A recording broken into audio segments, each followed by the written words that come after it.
Boa noite, irmãos. Graça e a paz de Cristo. Hoje à noite nós vamos concluir a exposição da carta de Judas, tá bom? E nos resta essa noite trabalharmos os dois últimos versos, o verso 24 e 25, tá bom? Onde nós iremos, nesses dois versos, nós vamos abordar também uma das principais doutrinas do nosso Deus.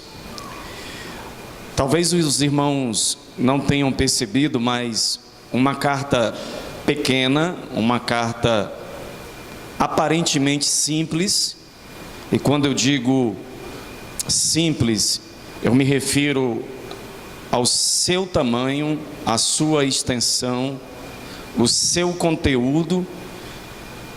Entretanto, uma carta carregada de advertências de Deus, tratados e preceitos que sustentam e que regem a vida da igreja de Cristo.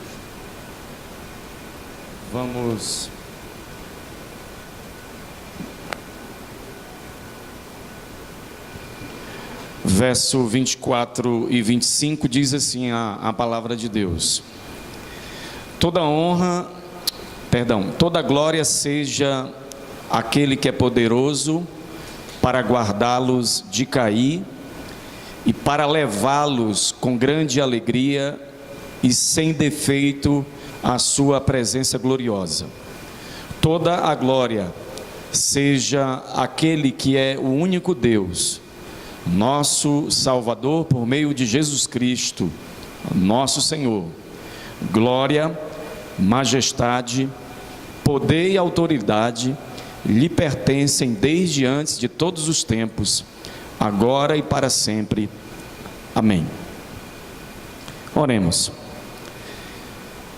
Senhor nosso Deus e Pai, te louvamos nessa noite, te rendemos graças. Ó Deus, aqui estamos mais uma vez e queremos nessa noite tributar a Ti, Senhor, todo o louvor, toda a honra e toda a glória, Senhor.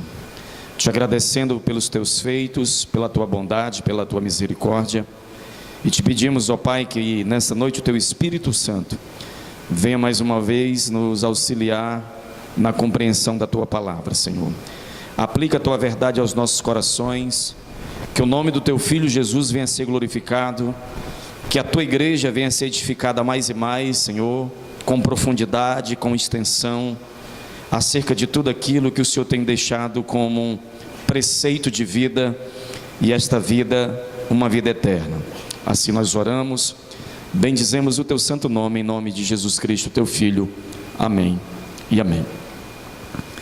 Meus irmãos, hoje nós cuidaremos de tratar, na parte final da carta de Judas, sobre uma das mais belas doutrinas do Evangelho de Cristo. Eu não sei se você percebeu, na leitura do texto que nós acabamos de ler, que doutrina é essa que nós iremos tratar nessa noite, tá certo? Quando nós lemos esses dois últimos versos, nós percebemos a forma triunfante em que Judas ele termina a sua carta. É um desfecho glorioso. Ele chega com aquilo que é chamado no jogo de xadrez de checkmate. Ele está falando, ele está escrevendo para um povo consciente do Evangelho, um povo que conhece a Cristo, um povo que está alicerçado na fé, um povo que é preservado por Deus. E agora, mais do que nunca, Judas ele vai trazer esse tratado para nós. Ele vai trazer os detalhes desse tratado, dessa gloriosa doutrina, que é a perseverança dos santos para a salvação. No verso 24 e 25, nós encontramos essa doutrina, que é uma das doutrinas centrais do cristianismo, ou do Evangelho propriamente dito. Essa doutrina ela se faz necessária ao conhecimento de todos os santos, para que nós possamos ter uma compreensão correta do Evangelho de Cristo e da verdade do conceito bíblico de vida eterna e duradoura. Se nós não tivermos o conhecimento devido dessa doutrina sobre a questão da perseverança dos santos ou a preservação dos santos para a salvação, nós não compreenderemos a mensagem do Evangelho. Não haverá sentido na nossa peregrinação cristã. Não terá nenhum efeito as nossas atitudes, as nossas decisões, os nossos relacionamentos e assim por diante. E por que nós falamos sobre a necessidade absoluta de tratarmos sobre a doutrina da perseverança dos santos? Olha, se nós não entendermos que é Deus quem guarda o seu povo, Ele salva e guarda, mantém, sustenta, preserva, o que irá acontecer?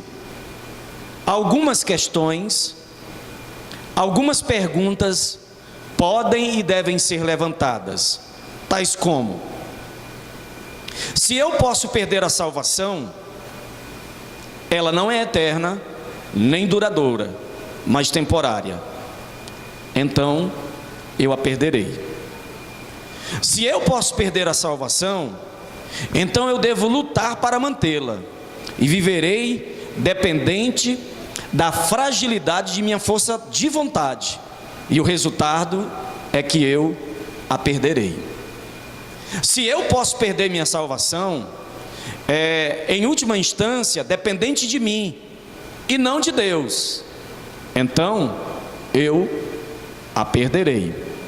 Se eu posso perdê-la, minha fé, minha confiança, meu conforto e minha esperança são roubados de mim, deixando-me, portanto, suspenso no ar da incerteza quanto ao meu destino final. Moral da história: certamente eu a perderei. Então, partindo desse pressuposto, nós devemos ser mais do que convencidos pelo Espírito Santo, pelo glorioso Evangelho de Cristo, de que a salvação é um ato exclusivo e totalitário de Deus, em favor do seu povo, em favor dos seus eleitos, em favor dos seus escolhidos. Começa por Ele, o processo todo é por intermédio dEle, e o término, a conclusão de tudo isso também é nele, é no próprio Deus. Sendo sabedores disso, nós devemos reforçar ainda mais que a nossa confiança, em nenhum momento da nossa peregrinação cristã, deve se basear nos nossos méritos, nos nossos feitos, na nossa vontade, na nossa capacidade intelectual ou algo dessa natureza. A nossa confiança, ela deve se basear única e exclusivamente em Deus, na sua palavra, na sua promessa, no seu plano, no seu poder, na pessoa de Deus. Em quem nós depositamos a nossa confiança? Em Deus. Isso deve ser um dos elementos mais substanciais e imprescindíveis para a nossa caminhada cristã. Isso nós vamos encontrar na carta aos Efésios, no Evangelho de João, no capítulo 10, na primeira carta de João, e o próprio Judas vai dizer isso, verso 24: toda a glória seja aquele que é poderoso. Para quê? Para guardá-los de quê? De cair. E para quê? Para levá-los com grande alegria e sem defeito à sua presença gloriosa. A doxologia de Judas, ou cântico de glorificação a Deus, é exaltando aquele que é digno, porque é Ele, somente Ele, que é poderoso, não somente para salvar e resgatar o seu povo, mas também para guardá-los durante todo o processo da existência. Enquanto todos os escolhidos de Deus viverem permeando a face da terra, conforme o seu propósito, Deus estará guardando e livrando-os de cair, e livrando-os de perder essa grande dádiva que é a bênção da salvação. Repare que ele reforça no verso 25, dizendo: toda a glória seja aquele que é o único Deus. E aqui nós percebemos a teologia de Judas, naquilo que diz respeito ao ser de Deus, à pessoa de Deus, o entendimento da primazia que deve ser devotada e tributada a Deus, o reconhecimento da soberania, de que Deus é acima de tudo e de todos, inclusive acima de entidades, potestades, divindades ou qualquer outra coisa, que a estes seja atribuído o título de Deus, com D minúsculo. Ele é o único Deus. E como se não bastasse, Judas vai dizer não somente que ele é o único Deus, mas ele também é, além de Deus, nosso Salvador, por meio de Jesus Cristo, nosso Senhor. Ele é Deus, Ele salva, e Ele tem por servos aquele a quem Ele salva. E Ele exerce o seu senhorio através do seu Filho Jesus. Aonde há vontade expressa de Deus, aonde há vontade revelada de Deus, a vontade que emana da glória de Deus, do trono de glória, da eternidade de Deus, chega a um coração corrupto, agora regenerado, transformado, justificado e santificado pelo poder do Espírito Santo e o poder da palavra. Agora este homem e esta mulher regenerados têm Cristo por Senhor e não mais o pecado. Ele não é mais escravo do pecado, ele não é mais escravo das suas tendências e das suas vontades pecaminosas. Ele não é mais um daqueles a quem é atribuído o título de filhos da ira, filho da desobediência e filho do diabo, mas ele é agora servo do Deus vivo. E é esta mensagem que Judas faz questão de conferir, de ratificar, para fortalecer o coração dos irmãos daquela época e o coração dos irmãos do presente momento. Observemos, irmãos, que Judas também termina no verso 25 dizendo glória. Olha aí o que é que ele diz acerca de Deus, para Deus. Ele diz, olha, glória, majestade, poder e autoridade sejam dadas, não, lhe pertencem. É interessante essa designação que Judas estabelece na argumentação da sua carta. Ele não só está mostrando todo o processo pela qual o Espírito Santo o compungiu a escrever esse tratado para a igreja, mas também ele é muito saliente nas suas convicções e com profundidade acerca de quem é Deus. Observe que ele não quer dizer que a Deus seja dada nesta hora, mas ele está dizendo que glória, majestade, poder e autoridade pertencem a Ele. E Ele também vai identificar o tempo em que estes atributos, estes adjetivos pertencem a Deus. Ele vai dizer, tudo isso lhe pertence desde antes de todos os tempos. Agora, o momento em que ele estava escrevendo, o momento em que ele estava comunicando para a igreja, e para sempre. Amém. O resumo final da carta de Judas, ele está dizendo, olha, Deus, Ele é tudo isso que eu acabei de dizer, Ele é o único Deus, Ele é o nosso Salvador, Ele tem um meio que é por intermédio do seu Filho, não há um outro meio. Ele estabelece o seu Filho como o Senhor da vida daqueles que são escolhidos. O Pai escolhe, o Filho redime, e o Espírito Santo aplica de maneira eficaz a salvação no coração e na vida dos eleitos, dos escolhidos de Deus. E Ele agora está dizendo que a este Deus, Ele tem tudo isso, Ele continua tendo isso, e isso não vai cessar. Essas coisas são eternas, assim quanto eterno é Deus. A glória de Deus é eterna, a majestade de Deus é eterna, o poder de Deus é eterno e a autoridade de Deus é eterna. Não termina. Assim como Deus é, esses atributos também o são, porque faz parte de Deus. É a demonstração de quem Deus é para a criação.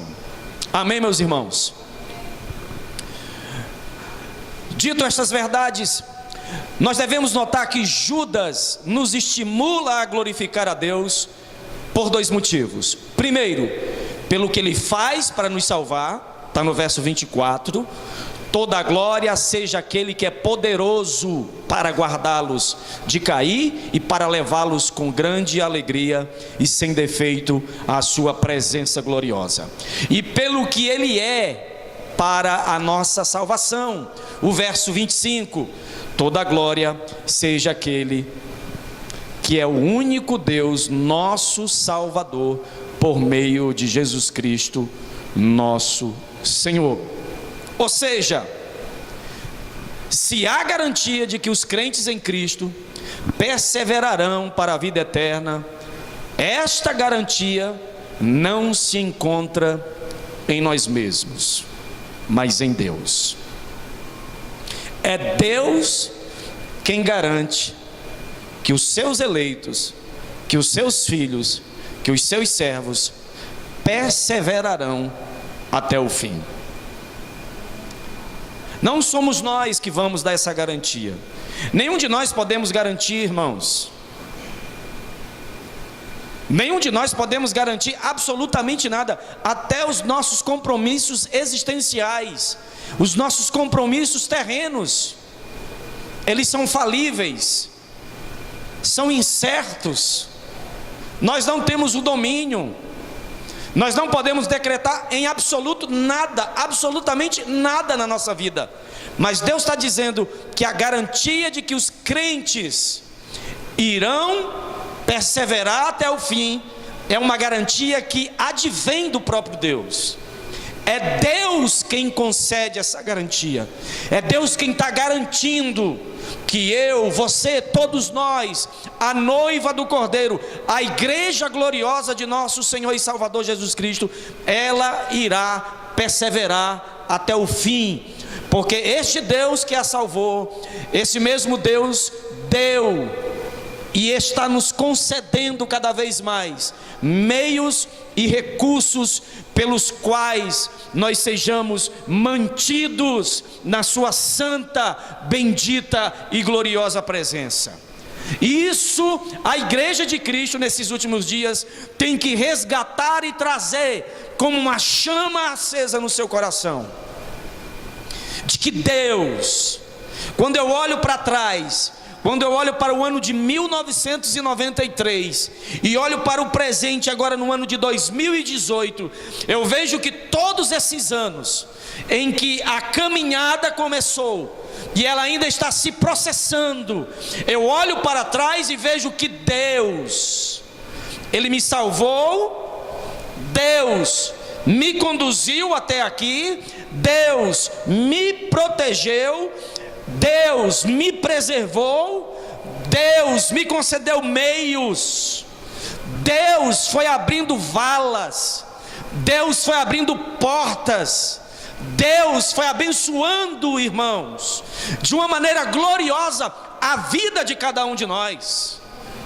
Basta nos lembrarmos, nos momentos de tormentas, de dificuldades, de coração apertado, de noites escuras, sombrias, de solidão, de frio, em que Deus, de uma maneira gloriosa e sobrenatural, fez questão de revelar o seu amor de uma maneira mais íntima, de uma maneira mais especial. E quando eu falo especial, eu digo isso naquilo que diz respeito à nossa relação com Deus. É eu e Deus, você e Deus.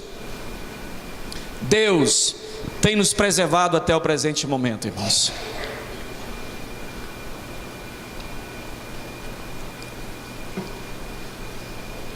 O povo de Deus, isso que Judas está dizendo, o povo de Deus é um povo vencedor.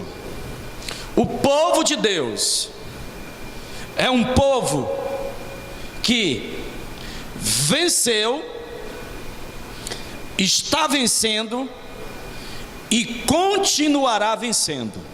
Amém, irmãos? Mas por que o povo de Deus é um povo que venceu, está vencendo e continuará vencendo? Porque Cristo venceu, e a vitória da igreja é a vitória de Cristo. O triunfo da igreja é o triunfo de Cristo.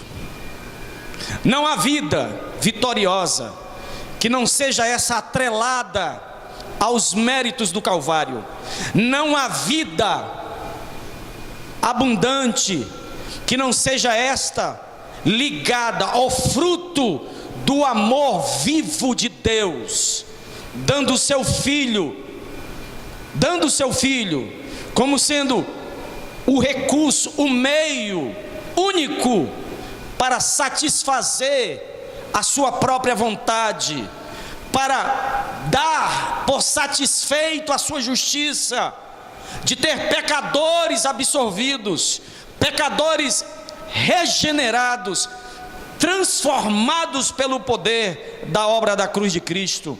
Meus amados irmãos, nós temos que salientar essas verdades mais do que nunca nesses últimos dias. A igreja de Deus, os arraiais evangélicos, não se há mais brilho, não há mais prazer, não há mais gozo na alma, não há mais contentamento em servir a Jesus, porque todos estão desviando o foco de alguma forma, todos estão sendo seduzidos de alguma forma, todos estão sendo levados de alguma forma, por alguma forma de encantamento, de hipnose, como Paulo escreve aos Gálatas, e por isso que Judas, ele começa a temática da sua carta sobre a advertência, o perigo dos imorais, dos hereges, dos apóstatas, para que a semelhança daqueles que caíram, como foi Israel na peregrinação do deserto até a terra de Canaã, como foi com os anjos e também como foi com Sodoma e Gomorra, que experimentaram o juízo de Deus, os eleitos de Deus são advertidos e mantidos e preservados pela poderosa palavra de Deus.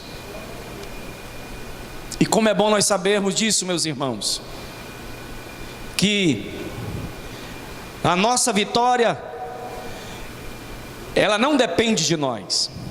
A nossa vitória não depende de nossa força de vontade, porque se dependesse, Israel não teria deixado de crer no deserto.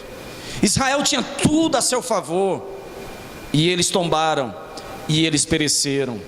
A nossa vitória também não depende das circunstâncias favoráveis, porque se fosse assim, os anjos não teriam se rebelado contra Deus. Olha que circunstância favorável, os anjos. Hebreus diz que os anjos, eles são o que, irmãos? Ministros. São tem até um congresso no Brasil, né? Labaredas de fogo, que servem. Olha as circunstâncias, e mesmo assim eles caíram, não depende das circunstâncias favoráveis, também não depende dos termos, aliás, de termos, mas disso ou daquilo. Não depende de condições favoráveis, socialmente falando, porque toda a cidade de Sodoma e toda a cidade de Gomorra foi destruída por causa da imoralidade. Então, observe bem o desfecho de Judas. A nossa vitória não está em nós mesmos, mas a nossa vitória, ela também vem de Deus. A salvação vem de Deus, a preservação vem de Deus, a vitória vem de Deus. Mas por que a vitória vem de Deus? Em Vitória? Porque o poder de Deus, a promessa de Deus, a pessoa de Deus e o plano de Deus convergem para o propósito da salvação do seu povo. Meus irmãos, nós somos vencedores, primeiro por causa do poder de Deus. Observe uma coisa, olha, todo mundo na face da terra, querendo ou não, se dizendo cristão, crendo em Deus, ele tem uma teologia. Ou a sua teologia ela é teocêntrica, onde o centro é Deus, tudo depende de Deus, toda a